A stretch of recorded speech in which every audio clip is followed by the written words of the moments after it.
मैं प्रभु का धन्यवाद देता हूं। सर्वशक्तिमान परमेश्वर के चरणों में आने के लिए प्रभु ने हमें एक और मौका दिया।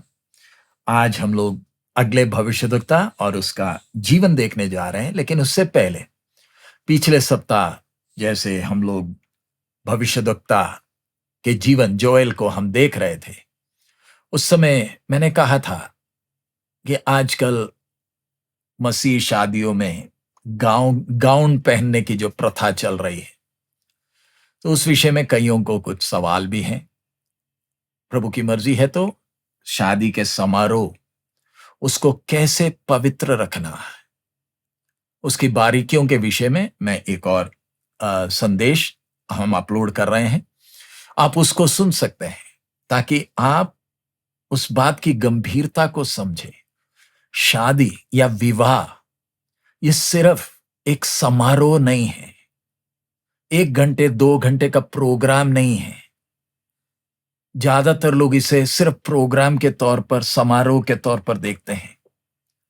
उसके लिए बहुत तैयारियां करते हैं, बहुत कुछ, लेकिन वो दुल्हा दुल्हन जब परमेश्वर की उपस्थिति में खड़े होकर परमेश्वर के सामने एक दूसरे को वचन देते हैं, वायदा नहीं, वचन देते हैं, उसकी गंभीरता हमने समझना है। परमेश्वर ने आशीष देना है। दो अलग अलग घर में पले बड़े दो व्यक्ति जब कलीसिया के सामने आकर त्रिएक परमेश्वर और पवित्र कलीसिया को गवाह के तौर पर खड़ा कर कर एक दूसरे को वचन देते हैं, उस पर अगर परमेश्वर की आशीष ना हो तो ये सारा जो कुछ किया व्यर्थ है। आज कितने शादियां बर्बाद हो गई, कितने परिवार दुख में जीवन बिता रहे हैं। कारण क्या है? क्या हो गया? परमेश्वर को जैसे महिमा देना है देते हैं, परमेश्वर को महिमा नहीं देंगे तो जलन करने वाला ईश्वर अपनी सजा भी देता है।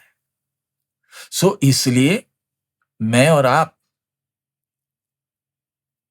चाहे मां बाप हो, आप शायद नौजवान हैं जिसकी शादी होनी है, ध्यान रखें कि हमने हर काम जो करते हैं परमेश्वर के वचन के अनुसार, ताकि परमेश्वर की आशीष हो। तो वो विषय हम अपलोड करेंगे, आप उसको सुन सकते हैं। और फिर अगर आपको कोई सवाल है आप लिखकर रख सकते हैं। हम लोग का फिर जब प्रभु मौका देगा जूम सेशन होगा, उसमें आपको पूछने की अनुमति होगी। अभी फिलहाल हम लोग बुधवार के दिन के जूम सेशंस बंद किए हैं, कारण हम लोग अलग अलग जगहों में सेवकाई में जा रहे हैं, तो संभव नहीं है बुधवार को जूम सेशन चलाना। आइए अब हम आगे अपना अगला भविष्यद्वक्ता को देखें। वो है आमोस भविष्यद्वक्ता। आप अपना बाइबल खोलें और पिछले सप्ताह जैसे मैंने बोला, हर एक विश्वासी स्क्रीन पर देखते ना रहे, हाथ में परमेश्वर का पवित्र वचन होना है। और आमोस भविष्यद्वक्ता की भविष्यवाणी को हम आज ध्यान देने जा रहे हैं। यह पहला भविष्यद्वक्ता है जिसकी भविष्यवाणी लिखित तौर पर हमारे सामने दी गई है, और यह भविष्यवाणी की पुस्तक भविष्यद्वक्ता के नाम से ही जाना जाता है। जैसे पिछले में जोएल था, ये आमोस है। इधर आमोस भविष्यद्वक्ता के जीवन को अगर हम पहले देखें तो आइए पहला अध्याय उसका पहला वचन हम ध्यान दें। Prophecy according to Amos chapter 1 verse 1. ആമോസിന്റെ പ്രവചനം 1-ാമത്തെ അധ്യായം അതിന്റെ 1-ാമത്തെ വാക്യം. तेकोवावासी आमोस जो भेड़ बकरियों के चराने वालों में से था, उसके ये वचन हैं जो उसने यहूदा के राजा उजिया के और योआश के पुत्र इस्राएल के राजा यरोबाम के दिनों में भूकंप से 2 वर्ष पहले इस्राएल के विषय में दर्शन देकर कहे। तो इधर योएल के भविष्यवाणी और आमोस के में वो अंतर देखते हैं। योएल में सिर्फ एक पिता का नाम दिया है, पेतुएल, लेकिन इधर आमोस के भविष्यवाणी में भविष्यद्वक्ता अपने गांव का नाम तेकोआ का है, व्यवसाय क्या है, भेड़ बकरियों को चराने वालों में से है। और तेकोआ बोलने से ये यहूदा में एक गांव है, बेतलहम से 5 किलोमीटर दूर है। वहां का रहने वाला है आमोस। इसके पिता का नाम या बाकी हम नहीं देखते, लेकिन इधर जिस राजाओं के समय में यह सेवकाई कर रहा था, वो 2 राजाओं का नाम इधर दिया गया है। यहूदा में राजा उजिया था और इस्राएल में योआश का पुत्र यारोबाम है द्वितीय। इस्राएल में यारोबाम द्वितीय राज्य कर रहा है, यहूदा में उजिया राजा राज्य कर रहा है। उस समय में आमोस भविष्यद्वक्ता अपनी सेवकाई कर रहा है। रहने वाला तेकोआ का है। तेकोआ यहूदा में एक गांव है जो बेतलहम से 5 किलोमीटर दूर है। लेकिन इस भविष्यद्वक्ता की एक खूबी, परमेश्वर ने बेशक ये यहूदा का है तो भी इसकी सेवकाई परमेश्वर ने इस्राएल में ली। ये इस्राएल में जाकर वहां के लोगों को परमेश्वर का संदेश सुना रहा है। पढ़िए 7वां अध्याय उसका 14 और 15, आमोस चैप्टर 7 वर्स 14 एंड 15। आमोस ने उत्तर देकर अमस्या से कहा, मैं ना तो भविष्यद्वक्ता था और ना भविष्यद्वक्ता का बेटा, मैं तो गाय बैल का चरवाहा और गुलर के वृक्षों का छांटने वाला था। और यहोवा ने मुझे भेड़ बकरियों के पीछे पीछे फिरने से बुलाकर कहा, जा मेरी प्रजा इस्राएल से भविष्यवाणी कर। इधर हम ध्यान देते हैं कि आमोस 7वें अध्याय में अपने बारे में कहता है कि मैं एक भविष्यद्वक्ता नहीं हूं, ना ही मेरा बाप एक भविष्यद्वक्ता था। मैं तो गाय बैल का चरवाहा और गुलर के वृक्षों का छांटने वाला था। गुलर बोलने से अंजीर का एक बहुत कमजोर वैरायटी है। ये गुलर को छांटने वाला और गाय बैल चराने वाला चरवाहा है। और बोलता है कि मैं भविष्यद्वक्ता हूं नहीं, ना ही मेरा बाप भविष्यद्वक्ता। यानी मुझे अपने बारे में, परंपरा के बारे में कहने के लिए, गर्व करने के लिए मेरे पास कुछ नहीं। मैं एक साधारण आदमी हूं। लेकिन परमेश्वर ने मुझे अपनी सेवकाई के लिए चुना है। यह क्यों बोलना पड़ा? क्योंकि जब इस्राएल में भविष्यवाणी करने लगा तो इस्राएल की प्रजा, राजा, याजक सब बिगड़ गए। बोले, तू यहूदा का रहने वाला है, तू हमारे बीच में आकर क्यों भविष्यवाणी करता है? तू वापस चला जा। इधर हम आमोस के उस व्यक्तित्व को देखते हैं, साधारण व्यक्ति। परमेश्वर ने एक साधारण भेड़ बकरी चराने, गाय बैल चराने वाला, गुलर के पेड़ से फल तोड़ने वाले को क्यों चुना? उधर हम देखते परमेश्वर का काम। परमेश्वर साधारण व्यक्तियों को चुनता है ताकि उनके द्वारा अपने काम को करे। मेरा विश्वास है आप ध्यान से सुन रहे हैं। शायद आप भी ज्यादा वचन जानते नहीं हैं। आपके पिता या माता शायद प्रभु के दास नहीं हैं। आपको सेवकाई से कोई लेना देना नहीं होगा, लेकिन शायद परमेश्वर की नजर आप पर है। आपके द्वारा परमेश्वर अपना काम कराना चाहता है। क्या आप परमेश्वर की आवाज को सुनकर परमेश्वर की इच्छा को पूरा करने के लिए निकलेंगे, या अपनी ही आपकी कमियों को देखते हुए बैठ जाएंगे? इधर आमोस को परमेश्वर ने चुना और भेजा है सेवकाई के लिए। और अगला, यह साधारण व्यक्ति को चुनने के पीछे का कारण क्या है? चरवाहा है, इसलिए साधारण व्यक्तियों की वेदना को जानता है। यह आमोस भविष्यद्वक्ता की एक खूबी है। यह इस्राएल से तंग पड़ चुका है।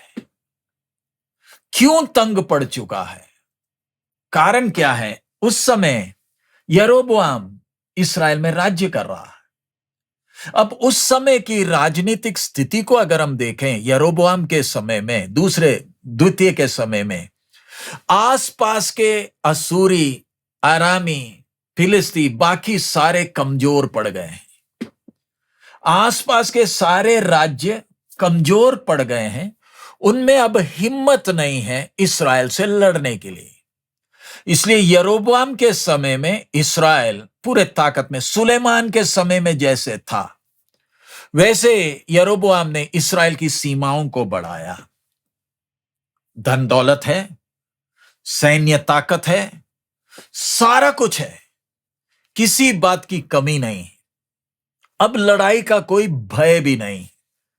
इसलिए अब इस्राएलियों में एक अहंकार आ गया कि हम ठीक हैं, हम अच्छे हैं, हमें किसी बात की कमी नहीं।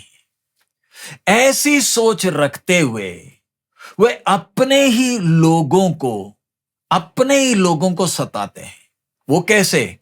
जो धनवान हैं वो आम आदमी को सताते हैं, लूटते हैं, उनके सिर पर बैठते हैं, उनके ऊपर दाड़ा जमाते हैं। यह है इस्राएल की प्रजा की स्थिति। बाहर से भक्ति तो है, लेकिन अंदर से सड़ गल गया है। ऐसी स्थिति में परमेश्वर आमोस को इस्राएल से अपना संदेश देने के लिए भेज रहा है। और इधर आगे भी हमने देखा कि भूकंप से 2 वर्ष पहले इस्राएल के विषय में, यानी जकरिया ने इस भूकंप के बारे में वर्णन किया। जकरिया 14:5 अगर हम देखें, जकरिया 14, जकरिया चैप्टर 14 वर्स 5। तब तुम मेरे बनाए हुए उस कुंड से होकर भाग जाओगे, क्योंकि वह कुंड असेल तक पहुंचेगा, वरन तुम ऐसे भागोगे जैसे उस भूकंप के डर से भागे थे जो यहूदा के राजा उजिया के दिनों में हुआ था। तब मेरा परमेश्वर यहोवा आएगा और सब पवित्र लोग उसके साथ होंगे। तो जकरिया भूकंप के बाद आया।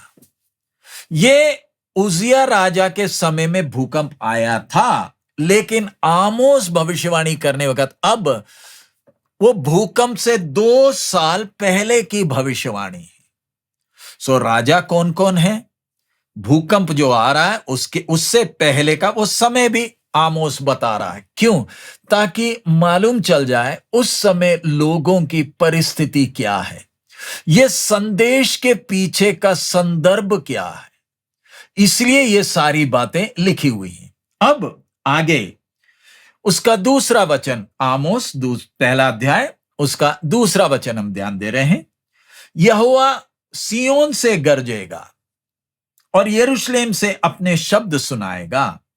तब चरवाहों की चराइयां विलाप करेंगी और करमेल की चोटी झुलस जाएंगी। सो अब ये आमोस की भविष्यवाणी के पीछे का संदर्भ, इस्राएल के लोग कपटी हैं, ढीठ हैं, अपने ही लोगों के ऊपर क्रूरता से व्यवहार करते हैं। धनवान धन का घमंड करता। ऐसे क्यों? क्योंकि आसपास सब शांति है। अब इस्राएल पूरे ताकत में है, अब किसी से डरने की जरूरत नहीं। इस संदर्भ में इस्राएल से परमेश्वर यह संदेश कह रहा है। हमसे भी जब हम अपने जीवन को देखते हैं, जब सब कुछ ठीक है, अब कोई कष्ट नहीं, कोई समस्या नहीं, नौकरी अच्छी चल रही है, घर मकान सब बन गया है, बच्चे भी सब अच्छी तरह एक एक जगह में हैं, कोई दिक्कत नहीं है, बाहर से सब ठीक लग रहा है, तब हमारे अंदर भी आत्मिकता में हम सड़ने लग जाते हैं। हमारा आत्मिक स्वभाव गलने लगता है। बाहर से हम देखने में विश्वासी तो हैं, लेकिन अंदर सड़े गले हैं। उसी चीज को हम आगे ध्यान देंगे। परमेश्वर की आत्मा हमसे बात कैसे करती है। इधर आमोस पहले अध्याय में हम देखते हैं, सबसे पहले परमेश्वर अपने दास आमोस के द्वारा इस्राएल के पड़ोसी राज्यों के ऊपर जो न्याय भेजेगा उसके बारे में उनके लिए भविष्यवाणी है। सबसे पहले दमिश्क है, उसके बाद पेलिस्तीन है, उसके बाद सौर राज्य है, फिर एदोम है, फिर अम्मोन है, फिर मोआब है। पड़ोसी राज्यों के ऊपर भी परमेश्वर जो सजा भेजेगा उसके बारे में इधर उनके बारे में लिखा है। दमिश्क है, पेलिस्तीन है, सोर है, एदोम है, अमोन है, मोआब है। तो सवाल उठता है, परमेश्वर आमोस को तूने इस्राएल में जब भेजा तो आसपास के अन्य जाति राज्यों के ऊपर तू सजा क्यों भेज रहा है? उससे हमने समझना, यहोवा परमेश्वर सिर्फ यहूदा और इस्राएल का ही परमेश्वर नहीं है। जैसे हम बाकी धर्मों में देखते, एक कुल का देवता, एक गोत्र का देवता, एक देश का, एक धर्म का। लेकिन यहोवा परमेश्वर एक कुल, देश या धर्म में सीमित नहीं है, सारी सृष्टि का परमेश्वर है, सारी सृष्टि का राज्य के ऊपर राज्य करने वाला है। इसलिए इस्राएल हो, यहूदा हो, दमिश्क हो, पेलिस्ती हो, मोआब हो, हर किसी के ऊपर परमेश्वर राज्य करता है। इसलिए हर एक को ध्यान देता भी है और उनके ऊपर न्याय करता भी है। कोई ये नहीं बोल सकता कि इस्राएल का, यहूदा का परमेश्वर मेरा परमेश्वर नहीं है। आप चाहे मानो या ना मानो, वो तो आपका सृष्टिकर्ता है ही है। वो आपके ऊपर न्याय करेगा, वो अपना राज्य करेगा। आपको अच्छा लगे ना लगे, प्यारे अजीज, कान खोलकर सुन ले। आप ये ना सोचे मैंने यीशु को जीवन दिया नहीं है तो मैं अपनी मर्जी से चल सकता। प्यारे अजीज, ये सृष्टि को बनाने वाला एक है, ये सृष्टि का उद्धार करता भी एक है। उसको आपकी स्वीकृति की आवश्यकता नहीं है। आप उसकी आराधना करें ना करें, वो आपके ऊपर राज्य करता है, आपका न्याय करेगा। उसने आपके अंदर विवेक डाला है। अब पिछले दिन हम यूके में थे, हम विजिटर के तौर पर गए हैं, हम उधर के नागरिक नहीं हैं। लेकिन वैसा नहीं है मसीह जीवन या परमेश्वर के साथ का आपका जीवन। आप ये नहीं बोल सकते मैं विजिटर हूं, मैं घूमने आया हूं। परमेश्वर सारी पृथ्वी के ऊपर राज्य करता है, हर गोत्र, हर कुल, हर भाषा बोलने वाले के ऊपर वो अपना प्रभुत्व करता है। हम उससे कहां भागे? अब अगली बात, अब यहूदा के विषय में परमेश्वर यहूदा से क्या कह रहा है? दूसरा अध्याय, उसका पहला वचन हम देखते हैं। दूसरा अध्याय, चैप्टर 2 वर्स 1। इधर हम देखते हैं, यहोवा यूं कहता है, यहूदा के 3 क्या वरन 4 अपराधों के कारण मैं उसका दंड ना छोड़ूंगा, क्योंकि उन्होंने यहोवा की व्यवस्था को तुच्छ जाना और मेरी विधियों को नहीं माना, और अपने झूठे देवताओं के कारण जिनके पीछे उनके पुरखा चलते थे वे भी भटक गए हैं। इसलिए मैं यहूदा में आग लगाऊंगा और उससे यरूशलेम के भवन भस्म हो जाएंगे। ये आने वाले सजा के विषय में आमोस के द्वारा लिखित तौर पर परमेश्वर यहूदा के लोगों से कह रहा। इधर लिखा है, यहूदा के 3 क्या वरन 4 अपराधों के कारण, यानी मेरे एक एक अपराध को परमेश्वर गिनती में लेता है, उनको क्रम दिया हुआ है, 1 2 3 4। ध्यान रखें, परमेश्वर धर्मी है, न्यायी है। परमेश्वर कहता है दंड ना छोड़ूंगा, मैं उसका दंड ना छोड़ूंगा। क्योंकि उन्होंने यहोवा की व्यवस्था को तुच्छ जाना, आगे मेरी विधियों को नहीं माना, और अपने झूठे देवताओं के कारण जिनके पीछे उनके पुरखा चलते थे वे भी भटक गए हैं। और आगे, इसलिए यहूदा में आग लगाऊंगा और उससे यरूशलेम के भवन भस्म हो जाएंगे। यहूदा बाद में बाबिलोन साम्राज्य के समय में जैसे भविष्यवाणी हुई थी ठीक वैसे ना हुआ। मंदिर को जलाया गया, तोड़ दिया गया। मंदिर के पवित्र बर्तनों को बाबिलोन साम्राज्य अपने राज्य में लेकर चला गया। मंदिर जलकर राख हो चुका था। उसी मंदिर को बाद में दानियेल बाबिलोन में रहकर उसी राख को देखकर रोता था, लेकिन उससे पहले परमेश्वर ने चेतावनी दी थी। अब इस्राएल का न्याय, अब आमोस को इस्राएल में भेजा है। अब उसका 6 वचन से हम पढ़ें। यहोवा यूं कहता है, इस्राएल के 3 क्या वरन 4 अपराधों के कारण मैं उसका दंड ना छोड़ूंगा। जैसे यहूदा से कहा ठीक वैसे ही, क्योंकि उन्होंने निर्दोष को रुपए के लिए और दरिद्र को एक जोड़ी जूतियों के लिए बेच डाला है। ध्यान दे, परमेश्वर अपराध का उल्लेख कर रहा है। वे कंगालों के सिर पर की धूल को भी लालच करते और नम्र लोगों के मार्ग से हटा देते हैं, और बाप बेटा दोनों एक ही कुंवारी के पास जाते हैं, जिससे मेरे पवित्र नाम को अपवित्र ठहराए। वे हर एक वेदी के पास बंधक के वस्त्रों पर सोते हैं और दंड के रुपए से मोल लिए हुए दाख मधु अपने देवता के घर में पी लेते हैं। मैंने उनके सामने से अमोरियों को नष्ट किया था, जिनकी लंबाई देवदारों की सी और जिनका बल बांज वृक्षों का सा था। तो भी मैंने ऊपर से उसके फल और नीचे से उसकी जड़ नष्ट की। मैं तुमको मिस्र देश से निकाल लाया और जंगल में 40 वर्ष तक लिए फिरता रहा कि तुम अमोरियों के देश के अधिकारी हो जाओ। मैंने तुम्हारे पुत्रों में से नबी होने के लिए और तुम्हारे कुछ जवानों में से नाजीर होने के लिए ठहराया। हे इस्राएलियों, क्या ये सब सच नहीं है? यहोवा की यह वाणी है। परंतु तुमने नाजीरों को दाखमधु पिलाया और नबियों को आज्ञा दी कि भविष्यवाणी ना करें। देखो, मैं तुमको ऐसे दबाऊंगा जैसे फूलों से भरी हुई गाड़ी नीचे को दबाई जाती है।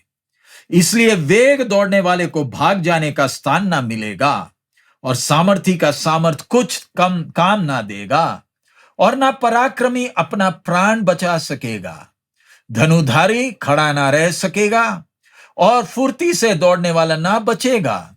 सवार भी अपने प्राण ना बचा सकेगा, और शूरवीरों में जो अधिक धीर हो वह भी उस दिन नंगा होकर भाग जाएगा।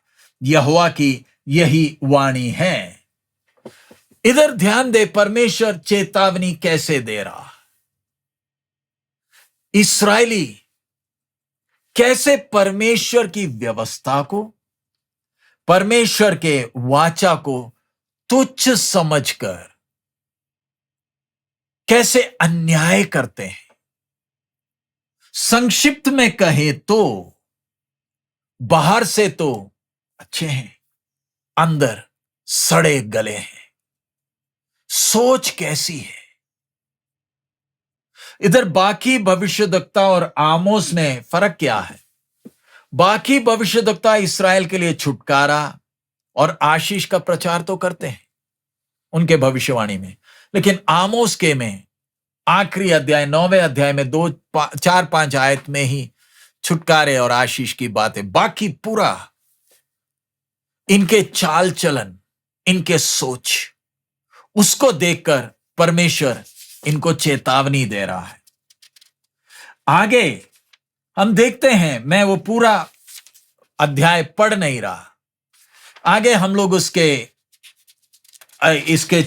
तीसरे अध्याय में समरिया का विनाश है, और चौथे अध्याय में हम देख सकते हैं इस्राएल सुधर नहीं रहा है। 5वें अध्याय में पश्चाताप करने के लिए इनको मौका दिया जा रहा है। फिर हम 6वें अध्याय में हम देखते हैं इस्राएल के विनाश के बारे में कहा है। 7वें अध्याय में इस्राएल के विनाश के विषय में कुछ दर्शन है, हम उनको ध्यान दें। 7वां अध्याय उसका 1 से मैं आपसे विनती करूंगा कि आप अकेले बैठकर इन अध्यायों को पढ़ें, समझें, क्योंकि संभव नहीं है एक एक आयत लेकर उसका विवरण दें, क्योंकि आगे भी बहुत से विषय हमें सीखने हैं।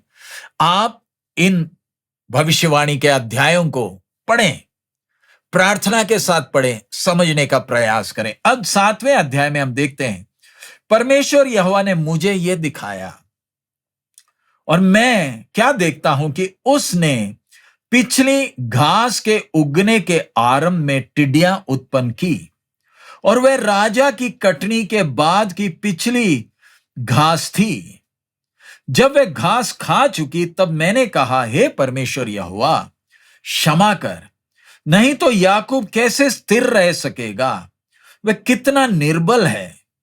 इसके विषय में यहोवा पछताया और उसने कहा, ऐसी बात अब ना होगी। तो पहला जो दर्शन आमोस को परमेश्वर ने दिखाया, यह दर्शन में टिड्डियों के बारे में, हमने योएल के विषय में भी देखा था। इधर परमेश्वर टिड्डियों का दर्शन दिखाकर इस्राएल को संदेश क्या दे रहा है? मैंने ही इन टिड्डियों को सिरजा है। किसके लिए? मेरे आदेश के अनुसार मैं जो लकीर खींचूंगा उस लकीर के दायरे के अंदर ये मेरा न्याय चुकाएंगे। मेरा न्याय चुकाने के लिए मैंने इन टिड्डियों को बनाया है। प्यारे अजीज, क्या आप इस बात को समझ रहे हैं? परमेश्वर धर्मी भी है, उसी समय परमेश्वर न्यायी भी है। हम परमेश्वर के आज्ञा को ना माने तो भी परमेश्वर ने टिड्डियों को बनाया है जो परमेश्वर का न्याय चुकाएंगे। आगे का घास कैसे है, ये खाने के बाद पीछे का घास कैसे है? सारा कुछ बर्बाद। यानी परमेश्वर देता भी है और परमेश्वर ले भी लेता है। हमारे अंदर हमारी सोच देखें, हम परमेश्वर के सामने नम्र होने के जगह में कई बार हमारे अंदर गुस्सा आता है, विरोध आता है। उदाहरण सोच कर देखें, मैंने एक पत्थर लिया और कुत्ते के ऊपर मारा। ध्यान से समझना, कुत्ते के कुछ हरकत के कारण मैंने पत्थर लिया और कुत्ते को मारा। अब कुत्ता मेरे पास आ नहीं पा रहा, डर गया, लेकिन जिस पत्थर से मैंने उसे मारा था वो उसी पत्थर को चबाने लगा गुस्से में। सोचकर देखे वो दृश्य। मेरे पास नहीं आ रहा कुत्ता, डरा हुआ, लेकिन जो पत्थर मैंने मारी थी, कुत्ता उसी पत्थर को गुस्से में खा चबा रहा। इसी तरह इंसान, परमेश्वर जब सजा देता है अपने हृदय को कठोर कर लेता है नम्र होने के बजाय, और फिर अपनी हरकतों से दिखाता है, तू चाहे जो मर्जी कर ले, मैं तो अपनी मर्जी ही करूंगा, मैं तेरी व्यवस्था को मानूंगा नहीं। तेरा वचन चाहे जो मर्जी बोले, मुझे उससे कोई लेना देना नहीं है। मैं वचन सुनूंगा लेकिन करूंगा अपनी मर्जी। आज विश्वासियों को जरा देखें, हम अपने आप को जांच कर देखें, मेरे अंदर का सोच कैसा है। परमेश्वर मेरे अंदर के सोच को देखकर मेरे से बात कर रहा है। परमेश्वर का न्याय का सामना कौन करेगा? मेरे अंदर की सोच क्या है, मेरा चाल कैसे है, जैसे पिछले दिनों में मैंने गाउन का विषय बताया, मैं जस्ट एक उल्लेख कर रहा हूं, सिर्फ एक उल्लेख। मैंने बपतिस्मा लिया क्यों? क्या मुझसे जबरदस्ती बपतिस्मा लेने को कहा गया था? क्यों लिया? क्या जरूरी थी? क्या जबरदस्ती थी? प्यारे भाई, प्यारे बहन, आप बोल सकते थे मैंने नहीं लेना। अब मुझे जबरदस्ती क्यों कर रहे हो? वो तो मेरा फैसला है, मैं तय करूंगा लेना या नहीं लेना। और जब आपने तय किया अपनी स्व इच्छा से, पानी में जब खड़े थे, प्रभु के दास जब आपसे सवाल पूछ रहे थे, तब भी तो मौका था ना पानी से बाहर जाने के लिए। जब आपसे पूछा गया कि आप विश्वास करते परमेश्वर ने आपकी सृष्टि की, तब आपने कहा हां। क्या आपसे पूछा गया ना कि आप विश्वास करते आपका सृष्टिकर्ता आज से 2000 साल से भी पहले कुंवारी मरियम के द्वारा इस जन्म लेकर इस पृथ्वी में आया? क्या आप विश्वास करते हैं?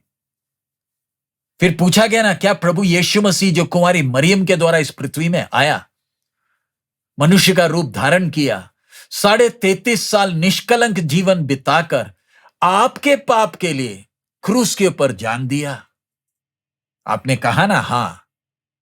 फिर पूछा गया, क्या आप विश्वास करते हो प्रभु यीशु मसीह जो आपके पाप के लिए मरा, तीसरे दिन मरे में से जी उठकर 40 दिन इस संसार में रहकर स्वर्ग में उठा लिया गया और आपको लेने के लिए अतिशीघ्र आ रहा है? विश्वास करते हो? फिर भी आपने कहा हां। फिर ना प्रभु के दास ने कहा, आपके विश्वास के अनुसार आपको पिता, पुत्र, पवित्र आत्मा के नाम में बपतिस्मा देते हैं। तब आप बोल सकते थे ना नहीं लूंगा, मैंने जाना है। आप स्वेच्छा से ना पानी के अंदर गए थे, हमने दबाया थोड़ी था। पानी से निकलने वक्त हम उठाते हैं, लेकिन हम दबाते थोड़ी हैं।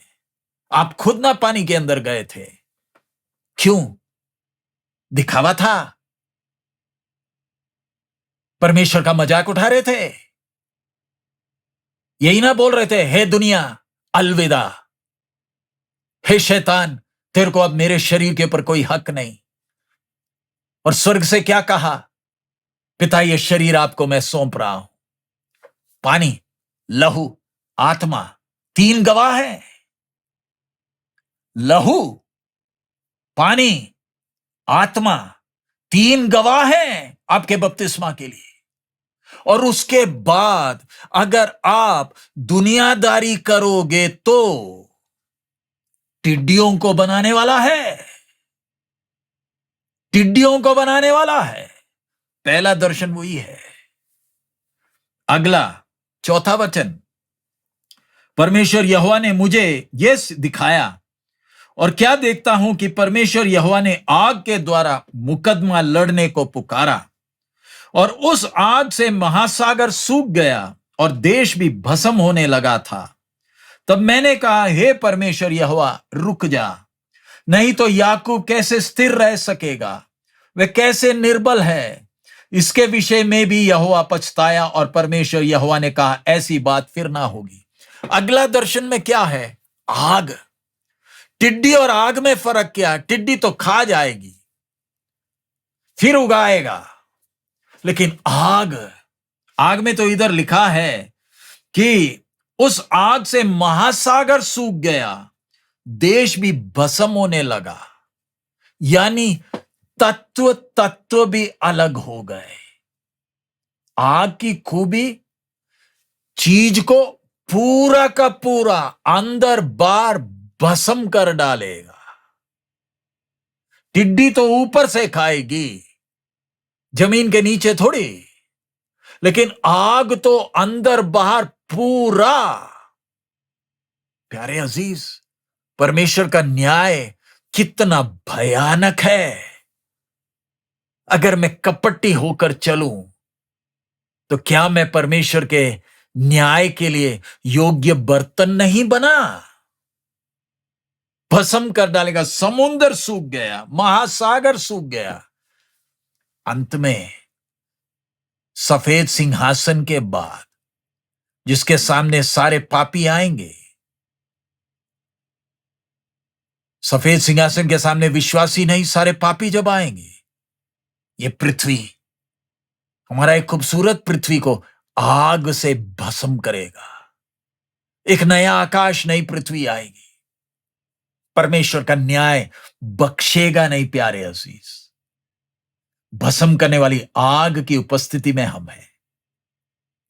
इधर भी आमोस परमेश्वर के सामने गिड़गिड़ाया और परमेश्वर ने कहा, मैं इसे होने नहीं दूंगा, इसके बाद नहीं होने दूंगा। सातवां वचन, उसने मुझे यह भी दिखाया, मैंने देखा कि प्रभु साहुल लगाकर बनाई हुई किसी दीवार पर खड़ा है और उसके हाथ में साहुल है। यहोवा ने मुझसे कहा, हे आमोस, तुझे क्या देख पड़ता है? मैंने कहा, एक साहुल।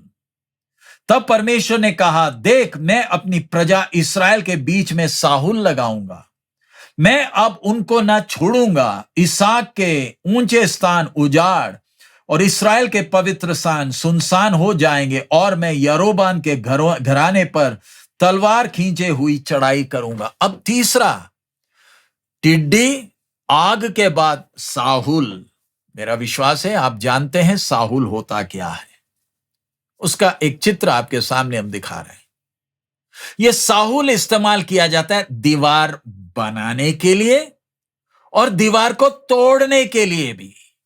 दोनों के लिए यह साहुल का इस्तेमाल है। वो कैसे?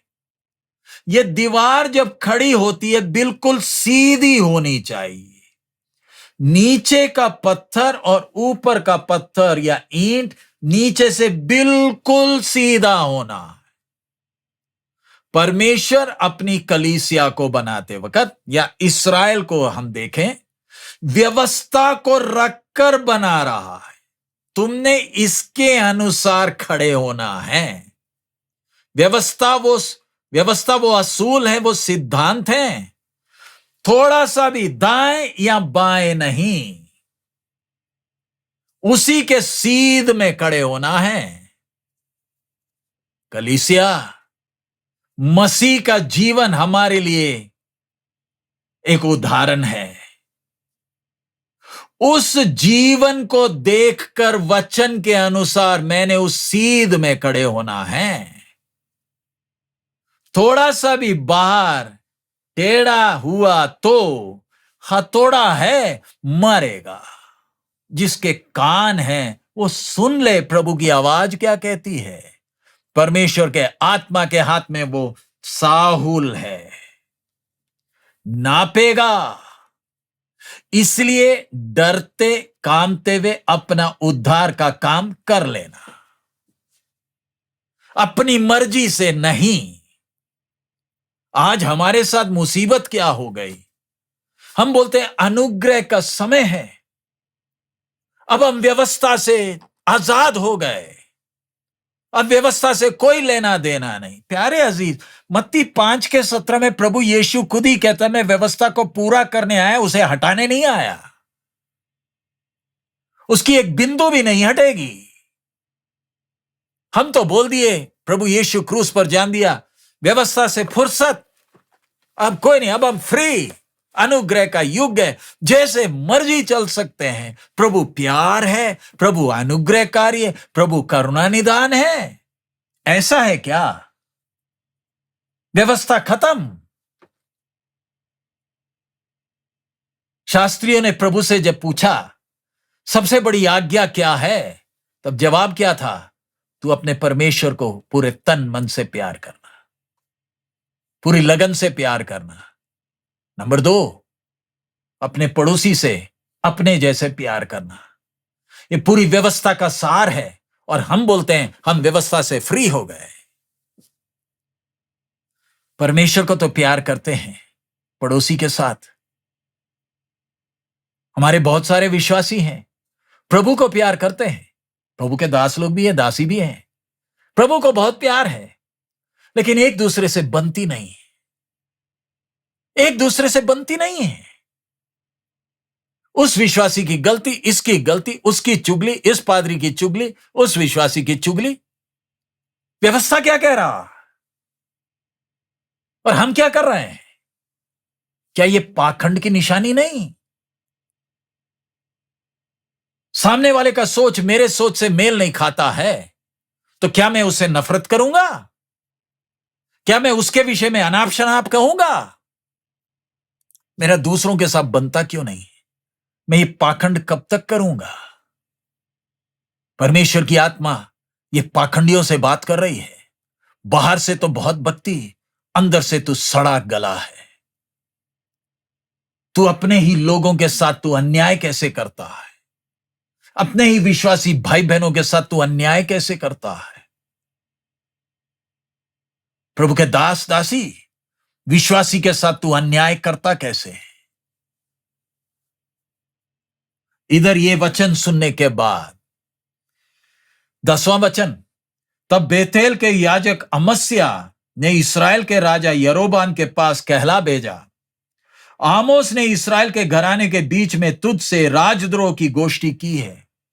याजक अमस्या यरोबाम के पास संदेश भेज रहा है, नबी के विषय में आरोप है, राजद्रोह कर रहा है। उसके सारे वचनों को देश नहीं सह सकता, इस्राएल सह नहीं सकता, क्योंकि आमोस यूं कहता है, यरोबाम तलवार से मारा जाएगा और इस्राएल अपनी भूमि पर से निश्चय बंधुआई में जाएगा। तब अमस्या ने आमोस से कहा, हे दर्शी, यहां से निकलकर यहूदा देश में भाग जा और वहीं रोटी खाया कर और वहीं भविष्यवाणी किया कर, परंतु बेतेल में फिर कभी भविष्यवाणी ना करना, क्योंकि यह राजा का पवित्र स्थान और राजनगर है। मैं ना तो इसके जवाब में आमोस ने वो जवाब दिया, लेकिन सबसे पहले अमस्या जो याजक है वो कहता है, तू उधर जा, तू यहूदा का है, हमें तेरी वचन सुनने की कोई जरूरत नहीं है। ऐसे ही है, बहुत से लोग बोलेंगे ये वचन जो बोलते हैं बहुत कठोर है, इसके अनुसार कौन चलेगा, इसको कौन मानेगा, ये तो बहुत ढीठ है, बहुत कठोर है। प्यारे अजीज, ये प्रभु का वचन है। आपको अच्छा नहीं लगता, आप तो बंद कर देंगे, आप बोलेंगे नहीं सुनना, नहीं सुनना, मत सुनिए। टिड्डी, आग, साहुल, दोबारा टिड्डी, आग, साहुल, इससे बच नहीं सकते।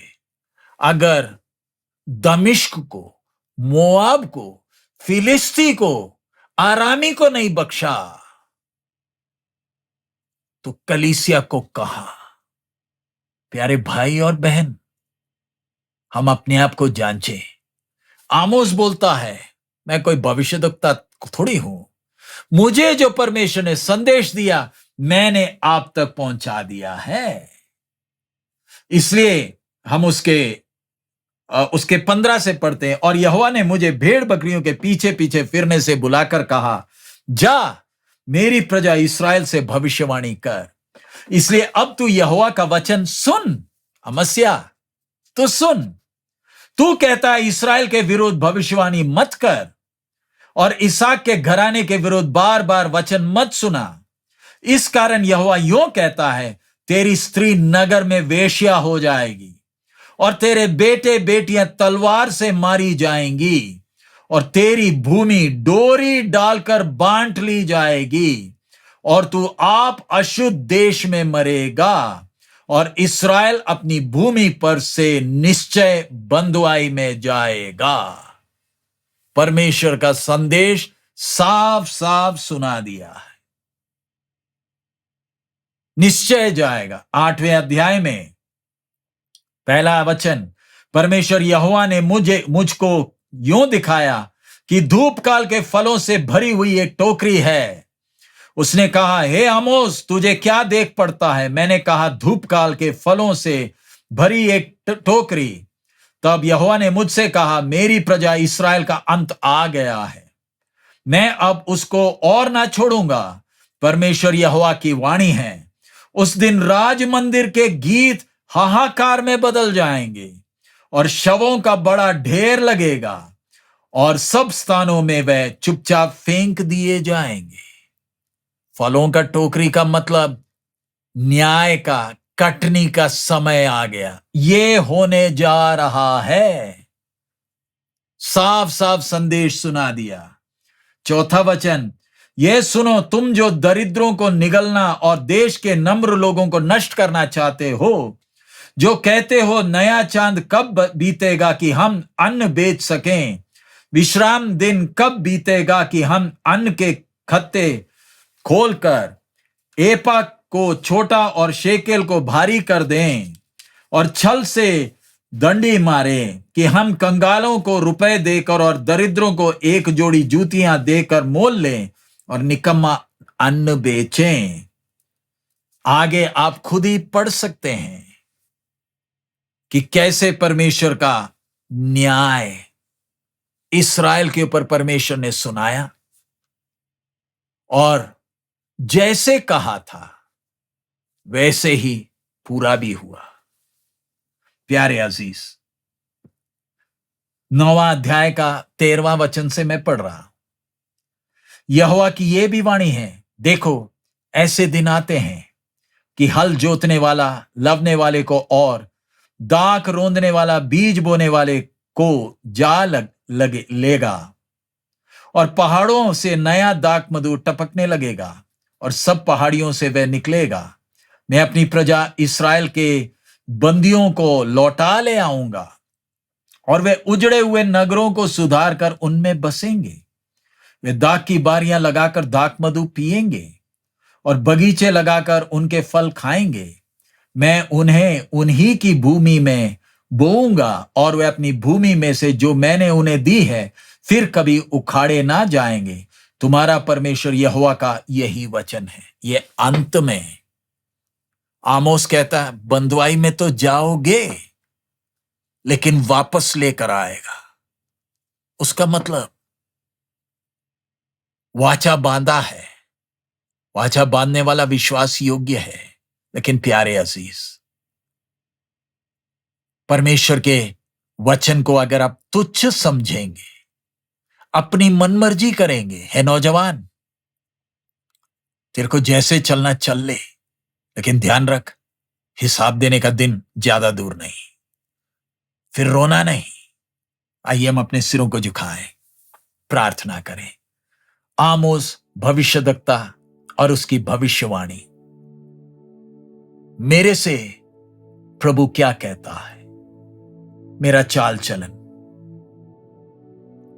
क्या बाहर का दिखावा सिर्फ, अंदर से मैं कैसा हूं, दूसरों के साथ का मेरा व्यवहार कैसा है। हालेलुया। मेरी सोच किस प्रकार की है।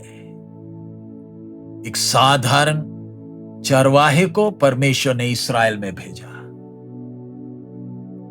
याजक बिगड़ गया तो भी भविष्यद्वक्ता अपना संदेश सुना रहा है। प्रभु की आवाज को हम तुच्छ ना जाने। हमें दुनिया से चुनकर अलग किया है। हम दुनिया में रहते तो भी दुनिया के नहीं। दुनिया का चाल चलन हमारा चाल चलन नहीं है। दुनिया का सोच हमारा सोच नहीं है। प्यारे अजीज, बहुत अंतर है। लोगों ने हमें देखकर बोलना है, ये विश्वासी है, ये प्रभु का भय मानते हैं। इनके चाल को देखो ना, इनके कपड़े पहनने के ढंग को देखो, इनका व्यवहार को देखो। ये विश्वासी का दुकान है, कैसे हमारे साथ व्यवहार करता है। ये अन्याय नहीं करेगा, किसी का नाजायज फायदा नहीं उठाएगा। ये दूसरों के लिए प्रार्थना करता है, दूसरों की भलाई सोचता है। प्यारे अजीज, उस साल को जरा देखें। प्रभु मेरा और आपका न्याय कर रहा है। ये साल लगाकर मसीह यीशु हमारे लिए आदर्श देकर गया। कोने का पत्थर प्रभु यीशु मसीह है। मेरा व्यक्तित्व क्या मसीह यीशु के समान है या टेढ़ा टाढ़ा है? ये वचन किसी के लिए न्याय का कारण ना बने। ये वचन को हम तुच्छ ना जाने। समय कम होने के कारण मैं सब विषयों में नहीं गया। अकेले बैठे आमोस की भविष्यवाणी को गंभीरता से पढ़ें। हालेलुया। इसी भविष्यवाणी में एक समय आएगा, वचन का अकाल हो जाएगा। अब वचन तरसोगे, नहीं मिलेगा। वचन के लिए तरसोगे, वचन नहीं मिल पाएगा। हम प्रार्थना करें। हमारे अनुग्रहकारी दयालु पिता, हम आपका धन्यवाद देते हैं इस समय के लिए, आज की आराधना के लिए धन्यवाद। आप हम एक एक से बात कर रहे हैं, इसलिए धन्यवाद प्रभु। आमोस की भविष्यवाणी के द्वारा आप हमें चिता रहे हैं। हम अपने आप को प्रभु कठोर ना करते हुए आपके वचन के आगे अपने आप को नम्र करने के लिए हमें मदद कर। बाप, आपकी इच्छा पहचानने के लिए हमें सहायता कर। सच्चे मन से आपको प्यार करते हुए आपके पीछे चलने के लिए और हमारा जीवन दूसरों के लिए तसल्ली का कारण भी बनने पाए। आपने हमसे बात किया, इसलिए धन्यवाद। आपके आगमन के लिए तैयार होने के लिए हमें मदद कर। हमारे में जो लोग बीमार हैं उन्हें आपके हाथ में सौंपते प्रभु, आप हाथ बढ़ाएं और पूरा चंगाई दें। स्वर्ग और पृथ्वी में पूरा अधिकार पाए यीशु मसीह के नाम में। हर एक बीमारी, हर एक अंधकार के बंधन दूर हो जाए। प्रभु, तुझे प्रसन्न करने वाला जीवन बिताने के लिए हमें मदद कर। और प्रभु, अकोला की सेवकाई में आपने आशीष दिया, इसलिए धन्यवाद देते हैं। आपका नाम ऊंचा किया, इसलिए धन्यवाद देते हैं। जो वचन का बीज बोया गया प्रभु, 100 गुना फल लाए। यहां की सेवकाई पर तेरी आशीष हो। और प्रभु, आगे के सारे प्रोग्राम्स पर तेरी आशीष हम मांगते हैं। अगला बुल्दाना, हैदराबाद में नौजवानों का कैंप और सेवकों का क्लास, फिर उसके बाद सूर्यपेट, आकीवीडु, विशाखापट्टनम, भुवनेश्वर, सरसीवा, डिंडोरी, ये सब जगह की सेवकाइयों पर तेरी आशीष हो प्रभु। जहां कहीं हम जाएं, कलीसिया के लिए आशीष का कारण। सब महिमा आप ही को देते हैं। यीशु मसीह के मधुर नाम से हम मांगते हैं, आमीन। प्रभु यीशु मसीह का अनुग्रह, पिता का प्रेम, पवित्र आत्मा की सहभागिता हम सबके साथ अब से लेकर प्रभु यीशु मसीह के आगमन तक होती रहे, आमीन। प्रभु आप सबको बहुत आयत में आशीष दे। प्रार्थना करते रहें। अब अगला प्रोग्राम अकोला के बाद अगला है बुल्दाना में। मैं जलना बोलता था, जलना नहीं, बुल्दाना में है, एक ही दिन का है। उसके बाद हैदराबाद में है, उधर नौजवानों का कैंप है और उसके बाद सेवकों का क्लास है। सो उस सब के लिए प्रार्थना करते रहे। वुमेन्स कॉन्फ्रेंस, जो बहनों की कॉन्फ्रेंस थी, उसका रजिस्ट्रेशन अब 11 अक्टूबर को 12 बजे फिर शुरू होगा। हमें रजिस्ट्रेशन ओपन करते ही अब 350 तक लोग आ गए, रजिस्टर हो गए। कुल 400 लोगों का ही सीट है। रजिस्ट्रेशन खोलते ही 2 घंटे के अंदर 350 तक पहुंचने के कारण हमने बंद कर दिया। अब मात्र 50 सीट ही है। अब हम बाद में आप ये ना कहें कि हमें नहीं मालूम चला, तो आप लोगों को, जिस किसी को ये कैंप के बारे में मालूम चल रहा है, आप चाहते हैं आने के लिए, आप 11 तारीख को 12 बजे फिर दोबारा रजिस्ट्रेशन चालू होगा। कोई दिक्कत अगर होती है तो तुरंत संपर्क करें, क्योंकि फिर हम बाद में किसी को ऑप्शन नहीं होगा। दोबारा कह रहे, कोई भी बहन अपने बच्चों को लेकर ना आए, ध्यान रखें। कोई भी बहन, मेरी खुद की बेटी आ रही, अपने छोटा बेटे को लेकर आएगी, लेकिन बच्चे को भी उसके अंदर अनुमति नहीं है। उसका पति बच्चे को बाहर देखभाल करना है, अंदर आने की अनुमति नहीं। ये मैं क्यों बोल रहा हूं? उधर कोई गेट में आकर आप बोले कि नहीं मेरा बच्चा है, छोड़कर नहीं आ सकते, हम किसी से अन्याय नहीं कर सकते, इसलिए पहले ही आपको बताया गया। उधर आकर कोई सहानुभूति की उम्मीद ना करें। मेरा विश्वास है आपको ये बात समझ में आ गया। सो आप लोग प्रार्थना करें इस कैंप के लिए, ताकि सबके लिए आशीष का कारण हो। हमारे सफर के लिए भी आप प्रार्थना करते रहें। लंबा सफर है, अब बहुत जगहों में जाना है, गाड़ी चलाना है, दिन रात गाड़ी चलाकर जाना है। कलीसिया से प्रार्थना की विनती करते हैं। हमारा प्रभु अति शीघ्र आ रहा है। मारनाथा।